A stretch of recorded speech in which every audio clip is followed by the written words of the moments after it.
ኖላዊ ሀናና አንቴነህ ተጣሉ። በማን ጉዳይ? በሰላም ጉዳይ። ሰላምን ለምን ሰላሟን ትነሳዋለህ በማለት ጠበቃ ቁማ ሂዳ ሽማግሌ ሆና ሂዳ ነበር ሀና ማለት ነው። ዛሬም አምሮብሻል እያለ ለማማለል ሲሞክራት እጇን አንስታ በጥፊ ደረገመችው አንቴነህን።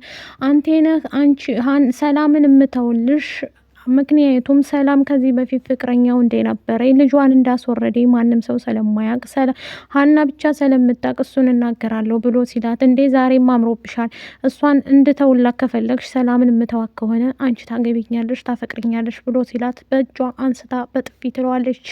አንቴነህ ተቆጥቶና ተናዶ ምን እንደማደርግ ከነ ቤተሰቦች ጭምር ባልሰራልሽ ብሎ አትቷት ይሄዳል ማለት ነው። ሀና አሁን ላይ ጭንቀትና ሀሳብ በየቀኑ ሁሉም ቤተሰባቸው ተበጥብጧል። ሰላም ጤና ይስጥልኝ ውድ ቤተሰቦቼ፣ ለቻናል አዲስ ከሆናችሁ ላይክ፣ ሸር፣ ሰብስክራይብ ማድረግን አትርሱ። እንደተለመደ ይዘንላችሁ የመጣ ነው ኖላይቶችን ነው ማለት ነው። የኖላይቶች ጉዳይ እንደቀጠለ ነው። ወይዘሪት ሜላትና አቶ በቃሉ እንግዲህ ፍጥጫቸው እንደቀጠለ ነው ማለት ነው። አንቴነህ እዛ ቤት ውስጥ ከዚህ በፊት ተቀጥሮ ሜላት ድርጅት ውስጥ ሲሰራ በነበረበት ሰዓት ላይ ሰላምም አብረው ፍቅረኛው ነበረች። በዛ ሰዓት ላይ ሰላም አጋጣሚ ሆኖ በስህተት ታረግዛለች። ያኔም ደግሞ እሱ የኔ አይደለም የራስሽ ጉዳይ እዛው ራስሽን አመቻች ብሎ አትቷ ከሄደ በኋላ ልጁን ለማስወረድ ሞክራ ነበር። ሰላም ከዚህ በፊት በጣም ደም ፈሷትና በጣም ታማ በነበረች ሰዓት ከጎኗ የነበረቻት ሀና ነበረች። በዛ ሰዓት እህቷ አልነበረችም። የቤት ሰራተኛ በነበረችበት ሰዓት ሀና ሰላምን በጣም ትንከባከባትና ተቀርባታለች። በዛ ሰዓት ላይ ሜላትም ደንግጣ ልጅ ምን ሆና ነው እያለች እሱን ለማንም አልተናገረችም። አሁን ላይ ደግሞ ምላሴ አንቴነህን ጠብቆ ከሰላም ትርቃለህ ወይስ አትርቅም? ችግርህ ምንድን ነው? ከኛ ቤተሰብ ልትርቅልን ትችላለህ ወይ ብሎ እያናግረዋል ማለት ነው። ምላሴም ደግሞ እዚህ ቦታ አገኘሁ ማለት እመነኝ እገልሃለሁ አቶ አንቴነህ ብሎ ትቶት ይሄዳል። ሰላም ጋር ቤት ከገባ በኋላ ሰላምም ትመጣና አንቴነህን አግኝተው ነበር እንዴ? ምን ልትሆን ነው ንገረኝ እያለች ትጠይቀዋለች። እሱም ደግሞ ምን ልትይ ፈልገሽ ነው? የራስሽ ጉዳይ፣ እኔ የማውቀው ነገር የለም ብሎ ይቆጣታል። በዚህ ሰዓት ላይ ሰላም ያለችበት ሁኔታ ከባድ ችግር ውስጥ ገብታለች። ምክንያቱም ቤተሰቦቼ ይሄን ነገር እኔ በክብር እንዳለሁ እንጂ የሚያውቁት እንደዚህ ክብሬን እንደጣልኩኝ ማንም ሰው ሊያውቅ አይችልም ከሀና በስተቀር እያለች ሀናም ለማስጠንቀቅና እንትን ለማለት ሞክራ ነበር ማለት ነው። እሱም ደግሞ እያንዳንዱ ነገር የማደርገውን እኔ አውቃለሁ ብሎ እንግዲህ ቆፍጠን ብሎ ሀናን በጥፊ ብላው ሄዳለች ማለት ነው። ኤላ አሁን በአሁን ሰዓት ላይ ልቡን ተመልሷል። ግን እዛ ቢመለስም ወደ ራሱ ተመልሶ ችግሮችን ነገሮችን እያብሰለሰለ መኖር የለብኝም ስራ ጀምር ያለው ተምቹ ብሎ ተምቹም ደግሞ ግራ ገብቶት ድንብላል እያወራ ይገኛል ማለት ነው። ማለት ድንብላል ምን ሆነች ሲለው እኔ ድንብላልን እኮ እወዳታለሁ አፈቅራታለሁ፣ ግን እሳ ከባድ ችግር እየተፈጠረብን ነው ብሎ ይለዋል ማለት ነው። በዚህ ሰዓት ላይ እሱም ደግሞ አብሽሪ ሁሉም ነገር እንዴ እና ሀና ቤት ነው የምትሰራው ብለኸኛል እንዴ? ሀና ለምን ይዛት አትመጣም ብሎ ይለዋል ማለት ነው። የወይዘሮ ሜላት ነገር ደግሞ ሰላምና ምላሴ ሲደባደቡ እንደዚሁም ደግሞ በጥፊ መታው ስትሄድ እሱም ደግሞ ግራ ገብቶት እንዴት ትመታኛለች እያለ አካኪ ደራፍ እያለ በጣም ይናደድና ይበሳጫል ማለት ነው። ምላሴ ወይዘሮ ሜላት ሰላምን ለማናገርና ለማረጋጋት ሞክራ ነበረ፣ ግን እሳ ልትነግራት አልቻለችም ማለት ነው። በዚህ ሰዓት ላይ ብዙ ነገሮች ታውቃላችሁ፣ እያንዳንዱ ነገር የሚፈጠሩትን ነገሮች ሁላችንም እናውቃለን ማለት ነው። በቅርብ ቀን ሁሉም ተስተካክሎ የምናየው ይሆናል በማለት እንግዲህ ወይዘሪት ሜሉካ እያንዳንዱ ነገር ልታቅ ነው ማለት ነው። ከዚህ በፊት ሰላም ታማ ከሞት ከሽረት ስለተረፈች እሱም ደግሞ ዶክተር ጋር ሂዳ ሀና ከዚህ በፊት ለአባቷ የሚያክምላት ዶክተር ስለነበረ ሰራተኛ ሁና በምሰራበት ሰዓት ላይ ለሰላም በጣም ባለውለታዋ ነበረች ማለት ነው።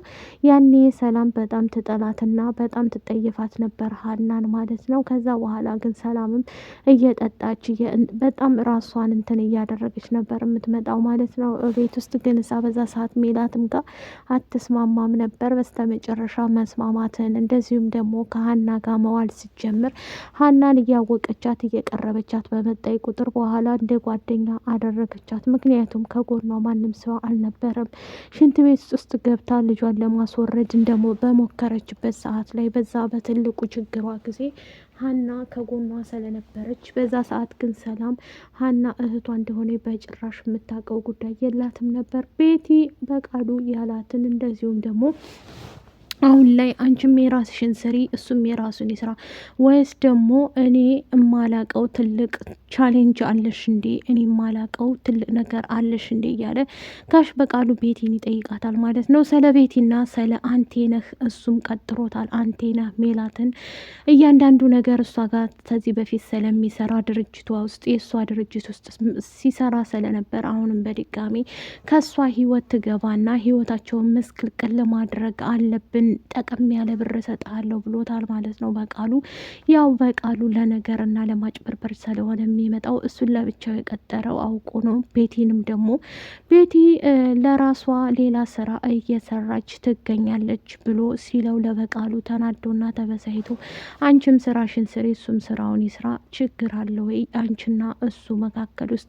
አለቃ ከዚህ በኋላ አንቴነህን ልታስቆምልኝ ትችላለህ ወይ? እባክህ ልለምንህ እሱን ካጠገቤ ራቅ አድርግልኝ። ወይስ እንዴት? ለምን ሌላ ምሰሪው እኔ የማላቀው ሌላ ስራ አለሽ እንዴ ብሎ ሲጠይቃትም በቃሉ አይ አለቃ ምንም ነገር የለኝም፣ እኔ እንደው ዝም ብዬ ነው እንደዚህ ያልኩት ስለምከታተለኝ ነው፣ እና ስራሽን ስሪ አድበሽ ብሎ አለበለዛ እውነቴን ነው አደርግልሻለሁ ያልኩሽን ነገር በሙሉ አላደርግልሽም ብሎ ይላታል ማለት ነው። ቅዱስ አሁን ላይ የተናደደና እየተበሳጨ ይገኛል ማለት ነው። ሰላም ለካ ስቀርቢኝ እንደዚህ በፍቅር አልነበረም የቀረብሽኝ፣ አንዳንድ መረጃ ለማግኘት ነው እያለ ከዚህም በፊት ይነግራት ነበር ማለት ነው። እሷ ግን ለመናገርም እንደዚሁም ደግሞ እንትን ለማለት አልሞከረችም ነበር ማለት ነው። በስተመጨረሻ ግን ሁሉም ነገር አልቆና ሁሉም ነገር ተበሳጭቶ በጣም እውነት ለመናገር ቅዱስ አሳዝኖኛል ማለት ነው። ሰላም አሁንም ቢሆን ደግሞ የጨነቃትና ያስጨነቃት ነገር የአንቴነህ ጉዳይ ነው። አንቴነህ መጣ ማለት ያህል የሰላምን እንግዲህ ከዚህ በፊት ያደረገቻቸውን እሱ ጋር ያሳለፈቻቸውን ጊዜ የፍቅር ጊዜያቶች በሙሉ ለወይዘሮ ሜላት ትናገራለሁ፣ ያኔ ደግሞ ምን እንደሚውጥሽ አንቺ ታውቂያለሽ ብሎ ነግሯታል ማለት ነው። በዚህ እንስማማለን ብሎ አስፈራርቷታል። እሷም ደግሞ ሀና ሄዳ ደውላ ስልኳን ከሀና ከሰላም ስልክ ላይ ስልኩን ወስዳ እንግዲህ በደወለችለት ሰዓት ላይ እንገናኝ ላወራ እፈልጋለሁ ብለው ነበር ማለት ነው። ካወራችሁ በኋላ ግን የተፈጠረው ነገር ምንድን ነው? ከሰላም እንድትርቅ እፈልጋለሁ። ምንድን ነው የምትፈልገው? እንደዛ ከሆነማ አምሮብሻል፣ ውበትሽ ጨምሯል እያለ ሀናን ለማማለድ ሲሞክር ሀናም ደግሞ ዝም ብላ ማዳመጥ፣ ልጁ ደህና ነህ፣ ወደ ራስ ወደ ቀልብ ተመለስ እያለ ትነግረዋለች ማለት ነው። እሱም ደግሞ ከቀልቤ ነኝ ግን እሳ አንድ ነገር ውለታ ትውይልኝና እናስተካክላለን ብሏት ነበር ማለት ነው። በስተ መጨረሻ ግን ተስተካከለ። በጥፊ መታችሁ ጊዜ ተናዶና ተበሳይቶ ትቶ ሄደ። አሁ ጥፋተኛ ነህ አንተ፣ እንዴት እህቷን የቤስትህን እህት እንደዛ ታደርጋለህ? አንተን ከፍ ላይክ ሸር ሰብስክራይብ አድርጉ። ባባይ